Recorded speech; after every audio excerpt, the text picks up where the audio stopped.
বৌমা, তুমি কেন বিছানা গোছাচ্ছ মা? সকালবেলা ঘুম থেকে উঠে যাও, আগে রেডি হয়ে নাও।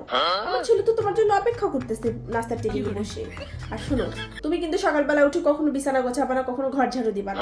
তুমি আমার বাড়িতে কিন্তু বউ হয়ে আসনি, তুমি এসেছো আমার মেয়ে হয়ে। আমাকে কিন্তু ওই পুরোনো কালের শাশুড়ি ভেবে না বৌমা, আমি তোমার মা। তোমার সমস্ত কাজে আমি তোমার সাথে আছি, ওকে? আর শোনো, কোনো কাজ কাম করতে হবে না আমার বাড়িতে, আমরা তো আছি নাকি? তোমার সমস্ত কাজে আমরা হেল্প করব, কখনো কাজ করবা না কিন্তু। যাও রেডি হয়ে তাড়াতাড়ি খাবারের টেবিলে আসো, আমি তোমাদের জন্য নাস্তা বানিয়ে দিচ্ছি। আমার ছেলেটা কখন থেকে তোমার জন্য অপেক্ষা করছে। তাড়াতাড়ি আসো বৌমা, তাড়াতাড়ি আসো, আমরা একসাথে আজকে নাস্তা করবো। তাড়াতাড়ি আসো। বৌমা, কি খবর বেহে? এলাও নিন থেকে ওঠে নাই?